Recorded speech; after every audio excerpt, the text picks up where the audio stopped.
トライクガンダムコックピットハッチの開閉ギミックとスカイグラスパーにエールストライカーを取り付けてみます。まずはストライクガンダムのコックピットハッチの開閉ギミックです。上側の外装パーツは開けやすいようにわざと外しています。赤色の部分を手前側に開きます。次は青色の部分を手前側に引き出して上側に回転させます。これでコックピットハッチを開けることができ、コックピット内のキラヤマトを見ることができます。もう一度スローでご覧ください。手前に引き出している時にコックピット内が手前に動き、モニターが上に上がっているのがわかります。閉じる場合にはまず青い部分を回転させて押し込みます。最後に赤い部分を閉じればコックピットハッチを閉じた状態になります。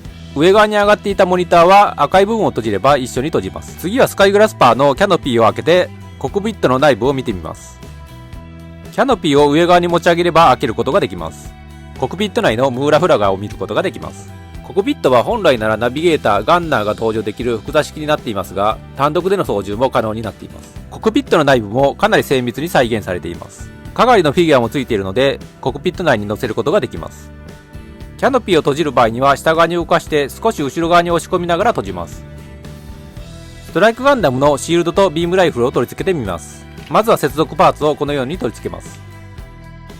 次はビームライフルに接続パーツをはめます。ウェポンベイを後ろ側にスライドさせます。穴が開いているのでシールドの突起部分を差し込みます。差し込めばシールドを取り付けた状態の完成です。反対側のウェポンベイも後ろ側にスライドさせます。この突起部分を穴に差し込みます。これでビームライフルを取り付けた状態の完成です。最後にエールストライカーを取り付けてみます。この部分を下側に展開します。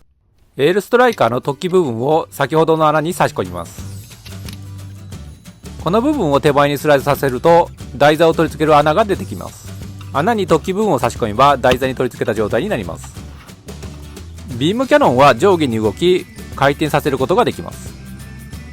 当たるまで回転させることができます。ランディングギアを取り付けます。まずは3箇所のカバーを外します。後ろ側の2つは横に動かした方が簡単に取れます。ランディングギアに先ほど外したパーツを取り付けます。後ろ側の2つのパーツもこのように取り付けます。カバーを外した穴にランディングギアの突起部分を差し込みます。後ろ側の2つも突起部分を穴に差し込みます。